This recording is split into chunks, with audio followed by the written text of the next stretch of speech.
ইসরায়েলের রক্ষা কবচ হিসেবে খ্যাত দেশটির আকাশ প্রতিরক্ষা ব্যবস্থা আয়রন ডোম শত্রুপক্ষের সব মিসাইল হামলাকে আটকে দিয়ে ইসরায়েলকে সুরক্ষিত রাখছে। এটি সম্প্রতি ইরানের ছোড়া ৩০০ এর বেশি ক্ষেপণাস্ত্র ও ড্রোনের ৯৯% আটকে দিয়েছে আয়রন ডোম ডিফেন্স সিস্টেম। কোনোভাবেই কি ফাঁকি দেওয়া সম্ভব নয় আয়রন ডোমকে? এ প্রশ্ন এখন জনমনে। ভৌগোলিকভাবে ইসরায়েল যেখানে অবস্থিত তাতে জল ও স্থলযুদ্ধের তেমন সুযোগ নেই।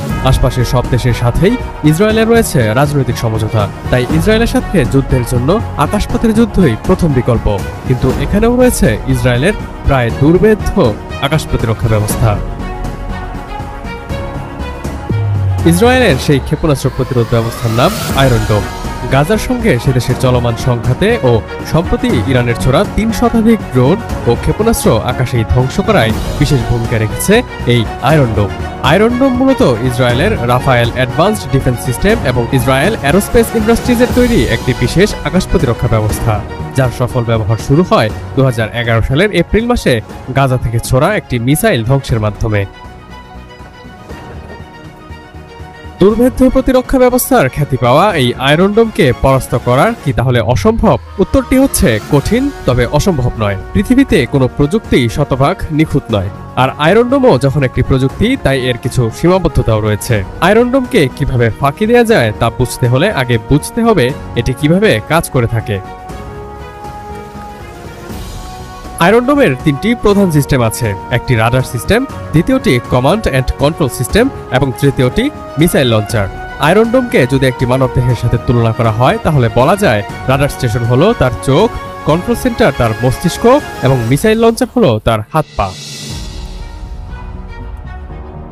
রাডার স্টেশনের কাজ হলো শত্রুপক্ষ থেকে আগত রকেট এবং এর গতিপথ ট্র্যাক করা এবং কন্ট্রোল সেন্টারকে একটি বার্তা পাঠানো। কমান্ড অ্যান্ড কন্ট্রোল সেন্টার প্রাপ্ত বার্তার ভিত্তিতে এটি নির্ণয় করে যে রকেটটি আসছে সেটি মূলত কোথায় পড়তে চলেছে। আয়রন ডোম সিস্টেম সাধারণত সেই রকেটগুলো এড়িয়ে চলে যে রকেটগুলো জনবসতির জন্য হুমকি নয়। যদি মনে হয় যে আগত রকেটটি একটি থ্রেট, তাহলে কন্ট্রোল সেন্টার তার সাথে যুক্ত মিসাইল লঞ্চারকে একটি কমান্ড পাঠায় রকেটটিকে ধ্বংস করার জন্য। মিসাইল লঞ্চার কন্ট্রোল সেন্টার থেকে বার্তা পাওয়ার পর তখন এর কাজ হলো একটি ইন্টারসেপ্টর মিসাইল নিক্ষেপ করে থ্রেট পেয়ে আসা ওই রকেটটিকে ধ্বংস করে ফেলা। আয়রন ডোম প্রতিরক্ষা ব্যবস্থার প্রথম সীমাবদ্ধতা হচ্ছে একসাথে অনেকগুলো ক্ষেপণাস্ত্র প্রতিহত করতে না পারা। ইসরায়েলের কাছে আয়রন ডোমের 10টি ব্যাটারি ইনস্টল করা আছে। এর এক একটিতে 80টি পর্যন্ত ইন্টারসেপ্টর থাকে, যা ডিটেক্ট করা মিসাইলকে আকাশেই ধ্বংস করে দেয়। এর এক একটির দাম $1 লাখ পর্যন্ত হয়ে থাকে।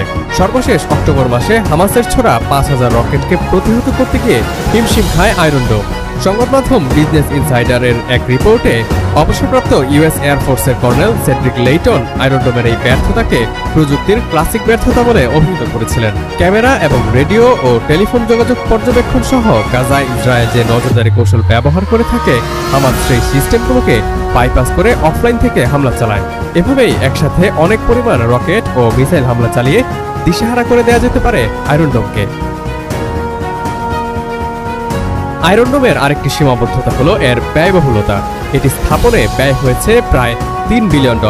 এর বিপরীতে হামাসের ছোড়া ক্ষেপণাস্ত্রগুলোর প্রতিটির দাম মাত্র $600।